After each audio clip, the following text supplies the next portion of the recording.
Hey everybody, welcome to Big Bad Brad's Barbecue. Today I'll be going over my personal favorite, the brisket. So to start off, to give yourself an idea of how much time this is actually going to take, plan for about 45 minutes per pound plus 2 hours. So basically what you're going to do is you're going to take it out of the fridge for 1 hour before you throw it on the grill and allow it to warm up to room temperature. During that time you can do all your trimming, you can throw your seasonings on there as well. After you take it off the grill, you let it sit for 1 hour, and what you're doing at that time is actually allowing the temp to cool back down a little bit, and those juices will actually reabsorb at that time. A couple other really important numbers to keep in mind is your cooking temperature. You want to keep that right around 225. Realistically though, anywhere between 210 and 250 will work just fine. And then the size of the brisket is very important too. So you actually want to make sure your brisket is at least 8 pounds or larger. Anything smaller than that will more than likely dry out as you're cooking it. So I'll tell you a few other things about the brisket really quick. So brisket's made up of two separate muscles. The top one, which you can see right here, is called the flat. It's the leaner part of the brisket. And then there's another muscle on the bottom side called the point, and it comes up to a thick point on the right side, go figure. And that's going to be a little bit more marbled, so it's got more intermuscular fat. That's where you get your burn ends from. And a couple of other things I'll tell you. So when you're picking out your brisket, find a nice fat cap, so it's a thick layer of fat on the bottom. You're going to be trimming some of that off, but you want at least 1/4 inch of fat so you have nice slices at the end. So today I'll be using my big green egg to smoke the brisket. You definitely don't have to use anything like this. You can actually get really great results using a normal charcoal or electric smoker. And if you don't have a smoker, look up something called the snake method. It's a really great way to keep a nice low temp just about all day long with your normal charcoal grill. But this is how I set up my big green egg. So I use cowboy lump charcoal, and then for the flavor woods I'll use mostly applewood with a little bit of hickory. If you are using hickory, do keep in mind you don't want to use too much, because the hickory can kind of overpower and pretty much over smoke the meat, and it'll kind of ruin that flavor for you. But you'll notice the charcoal is actually built up, so most of it is on that outer ring, and the reason for that is as the fire continues to burn, it'll be forced to expand outwards, and as it does that, it'll catch more of those flavor woods on fire, and you'll get a nice consistent smoke the entire cooking period. But yeah, once you have all your wood placed in there, throw in your place setter, which is basically just a heat deflector, throw on your grate, and then I'll show you how to trim up your brisket. So the next thing I'm going to do is actually show you how to trim your brisket. This should take about 20 to 30 minutes. There's no need to rush this part, because you actually need to let the brisket sit out for about 60 minutes before you throw it on the smoker anyway. So the first thing I do is actually trim off the silver lining. It might be kind of hard to see in the video, so I've included a photo there for you. But it's a connective tissue which basically will seal the surface of the meat, preventing any smoky flavor from getting in. So you want to get that stuff off. The easiest way to do that is actually just slide the point of the knife up underneath it and then wiggle it back and forth, so you can actually trim that stuff off real easily without losing too much meat. I'll also then go around, I'll trim all the fat off the top. We don't really need any fat up there. We got plenty on the bottom. And then I'll trim around the sides as well. And once I've gotten most of that stuff off, I'll flip it back over to the back side. We'll actually come back to the top in a little bit and finish that up. So on the bottom, what we're looking for here, we do want to leave the fat, like we don't want to trim it all off.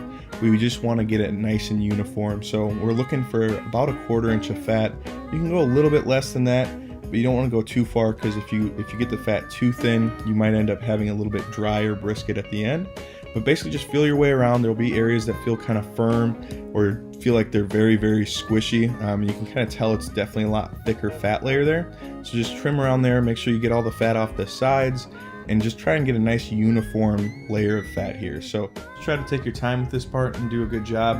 If you see any areas of kind of brownish or gray meat, try to get those out. You can actually see I'm cutting some of that out right there. It's nothing to be concerned about. Generally it's just meat that's been partially cooked in the cleaning process in the factory, and you don't want that stuff in the final product while you're smoking it. So try to get those pieces out.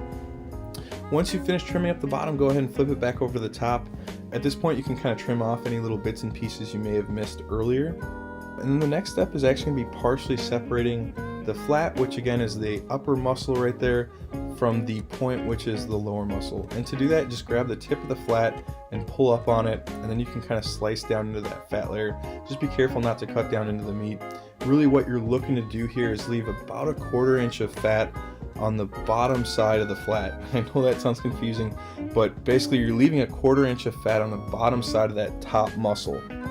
The bottom muscle, the point, should have no fat layer on it on the inside there, and I'll explain that more in a second. But the whole reason we're actually separating these, or partially separating them, is because they have different muscle fiber directions, and when it's finished cooking, we're actually going to separate it completely, and that way we can cut directly perpendicular to that muscle fiber, because that's actually going to give you the most tender cut that you can get. So that's the reason we're separating them. And now you can kind of see why I'm leaving the fat on the top side and not the bottom. So we want a nice thin layer of fat across the entire piece of meat, which we now have on that top cut, and then the bottom has the exact same thing on its bottom side. So both of them have just a nice thin layer of fat on one side. And then the next thing after we're finished doing this is I'll actually show you how to season it. For my briskets, I like to use a mixture of freshly ground coarse black pepper, some kosher salt, garlic salt, and a little bit of cayenne peppers for some added kick. But basically what you're going to do is just spread it over the entire surface of the meat. Make sure you get the edges too. You want to cover the entire thing, and you can spread it around and kind of pat it into the meat. I also do the inside and the bottom of the meat as well. And once you finish with this, you'll actually be ready to throw it on the grill. So to start, we'll actually smoke the brisket for about 4 to 6 hours, or until that internal temp gets to about 160, at which point it'll hit a plateau. Essentially the steam evaporating off of the brisket is cooling it at the same speed that the grill is heating it. So we're going to do this fat side down, which is not how I have it on the grill right now, so yeah, you're going to have to fix that bread. Yep, there you go. Take it off. So we'll try that again. Just proves that even though I've done this several times, I don't always get everything right. But yeah, fat side down. We're going to let it sit for about 2 to 3 hours, and then we'll check on it again. So here we are about 3 hours into the cook. You can see a nice beautiful golden brown color is starting to form. Keep in mind the grill's actually been shut the entire 3 hours. You don't want to be cracking it open every hour or so, checking on it, just so you can keep a really nice steady temperature for it. Wasn't quite warm enough, so we put it back for another 2 hours.